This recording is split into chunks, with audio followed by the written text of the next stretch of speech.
Welcome to the Financial Fun Podcast with your host, Tammy Johnston. This is where Tammy talks with business owner parents and grandparents about the interesting and important subject of money.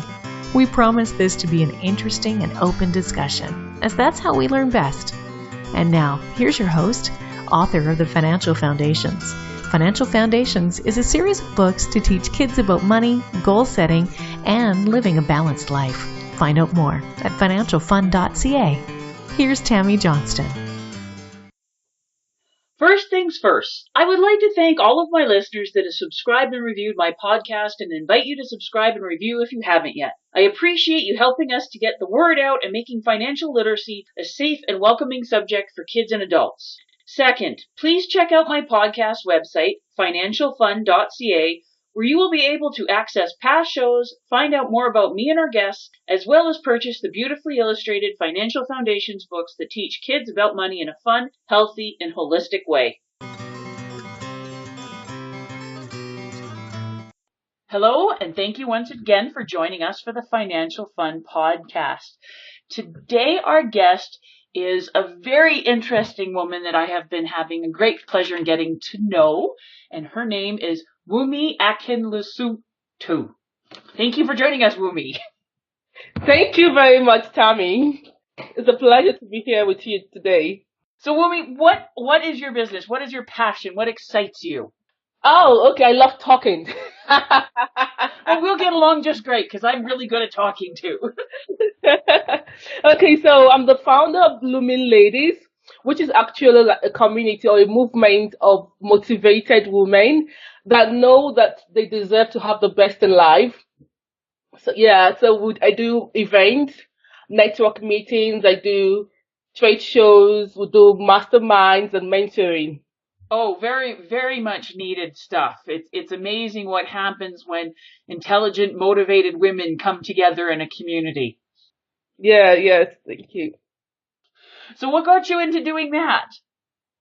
Yeah, like I said, I think I like talking.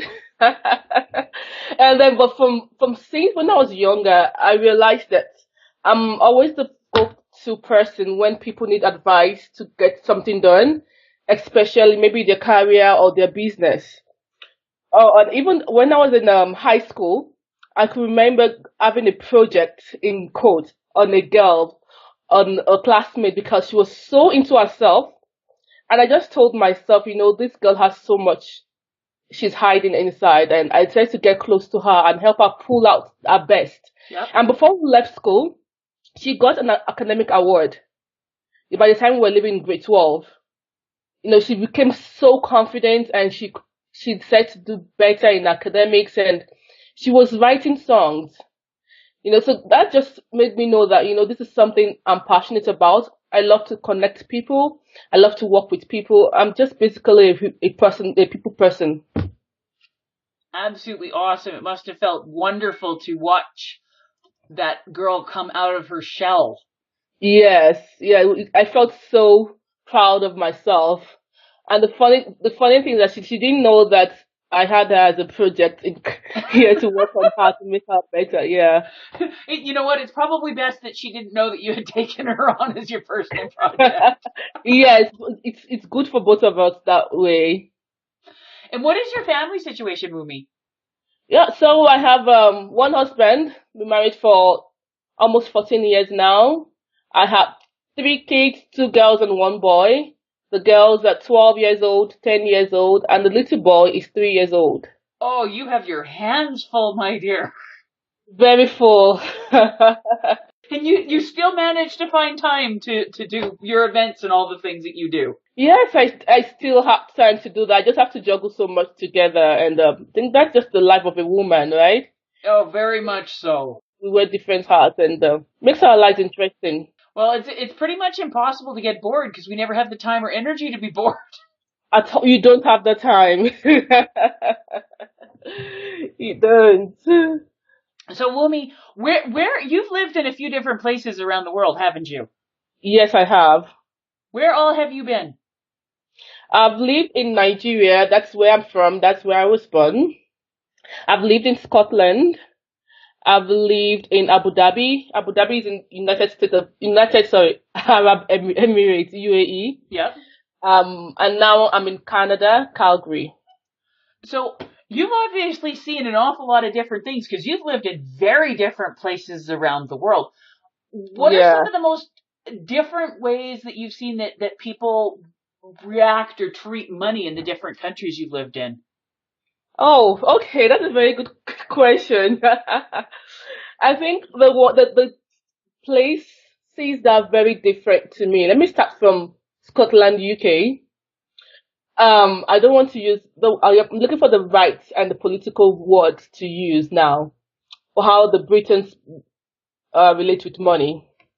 Okay, for example, if a Briton gives you a tip and they give you, let's say, 5 pennies, they feel they've done so well, or 10 pennies, they feel they've got done so well. I had my two girls in Scotland, and many times we're in the bus, and some people look at her, oh, she's so cute, and they give her some coins, right? Okay. I can remember one guy giving her £1, and I was like, wow, that's so much. Oh my. Yeah, because the Britons don't give tips like you normally do in Calgary, that a lot of people give like $5 tips. Yep. You have to find someone give you £5 tip. You hardly. Yeah, I think the Britons, they are more conservative, right? So even the way they spend money, you can see even in the cars they drive. Yep. They got small cars, right? They drive very small cars, so they are very conservative with their spending. And then go to Abu Dhabi. Abu Dhabi is in the extreme far end. They spend lavishly.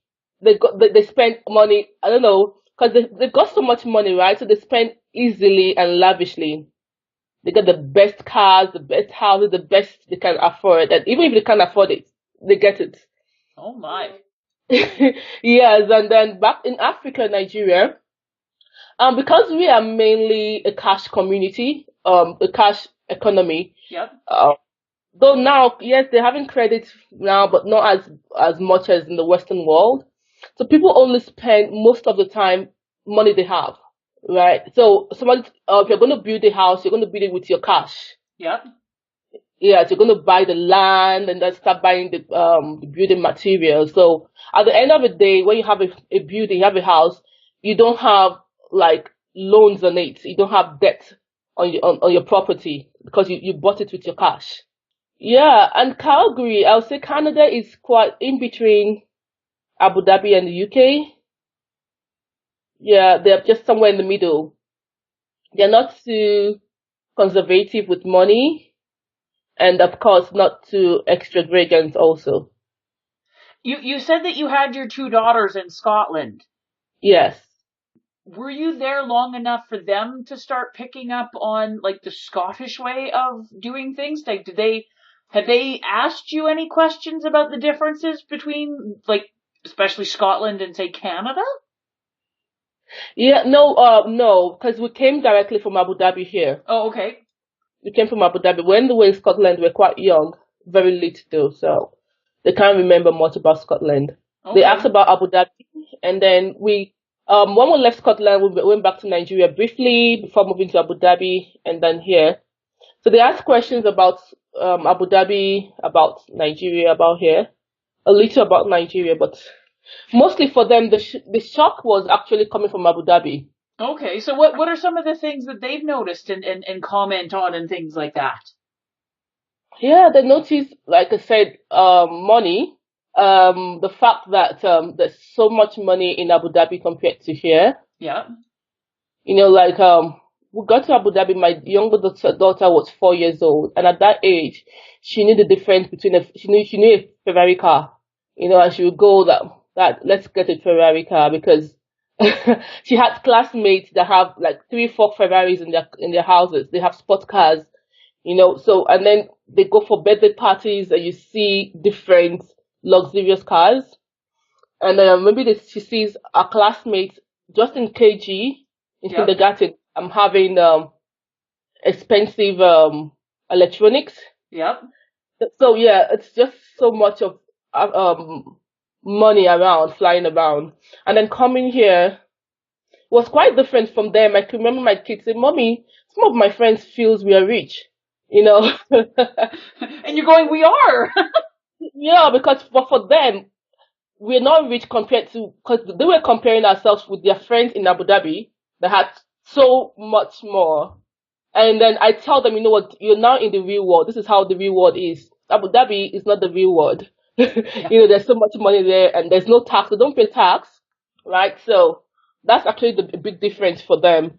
And so when you're explaining the differences and stuff like that, like how are they reacting? Like, yes, it would be very shocking if you're going from from very conservative spenders to very lavish spenders to Canada, like you said, which is kind of a mix in between the two, especially where we are here in Calgary is a very different city than most as well. Yeah, that's true. Yeah, for them it's, and the funny thing, we got here when the oil boom has gone down in Yep. Calgary, where a lot of people has lost their jobs and they're getting to school. I could remember my daughter saying, "Mommy, can we shop for some of my classmates because their parents have both lost their jobs?" I think for me, I was happy that they could see that. I like the fact that my daughters could have that mind, They're very generous. generous of wanting to help others. Right. And unfortunately, my husband lost his own job too later on. So it was as if, okay, now things are not as rosy as it used to be. But to say the truth, I was happy that they could see the other side of life. That every time you just need to learn how to save, how to spend within your means, and more like learn how to invest. And it's not every time you might always have money coming to you so much. And when you don't have it, what do you do? Right.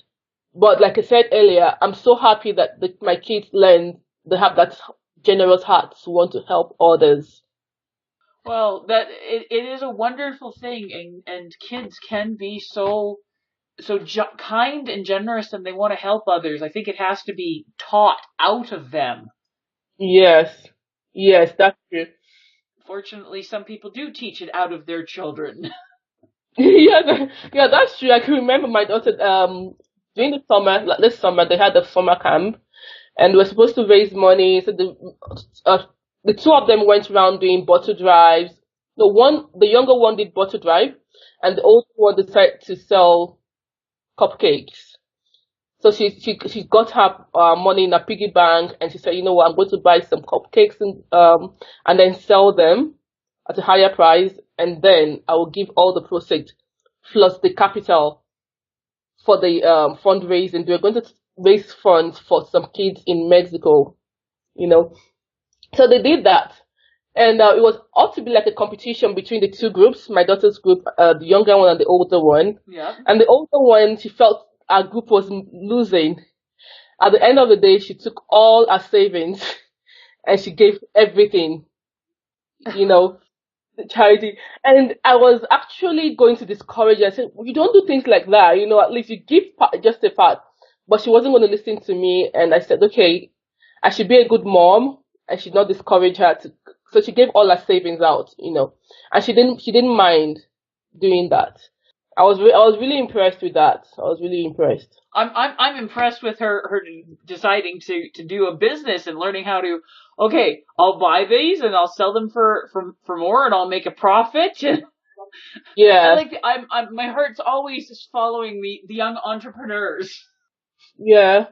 Yeah. I think my older daughter, she's really entrepreneurial. She was thinking about, okay, summer, what should I do? Should I sell this? I can bake and sell. So that's a good one. Because when I was much younger, I never thought about business as a kid. I never. Well, unless they're in a family where business is a normal thing, if they're not exposed to it, but obviously you're entrepreneurial, so she's probably picking up a lot on what you're doing. Yes, yes. Yeah.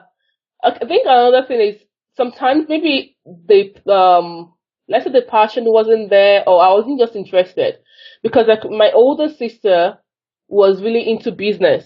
Mm. When she was in high school, she would bake and go and sell in school. She used to do a lot of things. And even when we were in university, it was so funny.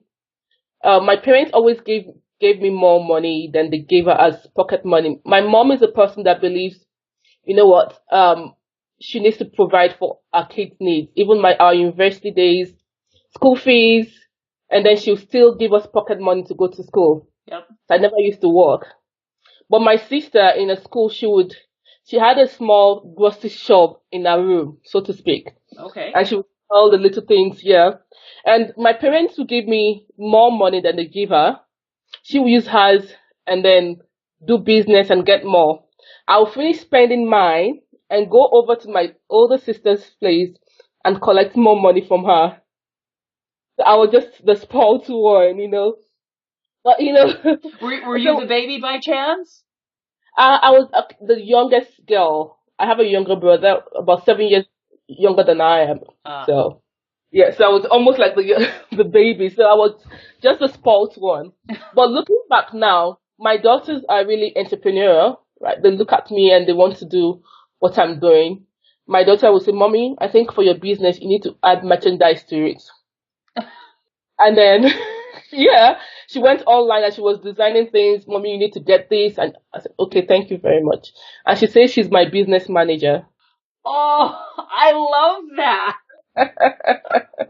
I love that. So obviously, yes, she's getting ideas and she's paying attention. That's a good thing. Yes, they are getting ideas. They are watching. And the younger one actually went to school and she opened a club. She started a club. Okay. Last session that she told her principal that she was in grade 4 that she wanted to start a club. So the principal said, you know what, you can't start this year, you need to start a new year, school year. So throughout the summer she was preparing her slides, presentations to give her principal why they should start the club. And can you guess the name of the club? Kids Business Club? No. Little Blooming Girls. Oh, I love that. Little Blooming Girls. That's fabulous. So she's very much paying attention to what Mom's doing. Yeah, I was so surprised. I was happy about this. Okay. And she's been doing a lot of research, she does things. They want to do fundraising to help girls that can't afford to go to school in the third world country. Yep. So, really, yeah, I'm really impressed about that. Oh, that's amazing. That's the younger sister now. Yeah. So, obviously your girls are very much, like, I know your son's quite young, but is he asking any questions or saying how does he react to all the stuff his older sisters are doing? I think right now he's still very young. He's just a baby of the house. It's fault. He's just, and he's not talking much yet, so. Okay. He's just enjoying the attention of having everybody dot on him. Just like all little toddlers do. Yes. And then having my second daughter is 10 years old and he's 3 years old, so 7 years difference between them. Yes. So it sounds like he's going to have some very, very incredible role models to learn from. Yes, actually. So, yeah. So to finish up here, if you could have it so that your 3 kids, when they grow up and move out of the house, that they know 3 things about money, so that you feel that you and your husbands have been successful in teaching them the important lessons, what 3 things do you want your kids to know? Okay. I think the first one is that they should learn investment early. Because I didn't learn how to invest early, and I know I've made so much money in the past that I can't really account for now. So I'll let them to learn how to invest early enough. Yes, and then I'll want them to learn how to be self-employed, be an entrepreneur, which I think they are already learning. Which is, no matter what profession they are in, I think it's good to always have something that's for you. And then the third one would be, I'm thinking, to not to spend more than they earn. Very, very good lessons. Well, thank you so much for taking time out of your very busy day to chat with us. Thank you very much, Tammy. I enjoy doing this. I love it. I love it too. We have so much fun talking to amazing people that are doing great things. Well, thank you very much, Tammy. I love talking with you. All right. You have a wonderful day. And you too, Tammy.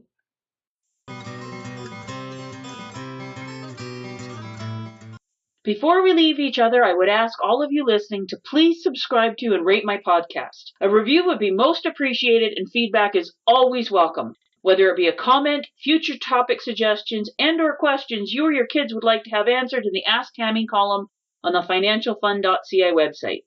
Please feel free to check me out on Facebook at Financial Foundation's Children's Books, on Twitter at Financial Fun, and Instagram at financial.fun.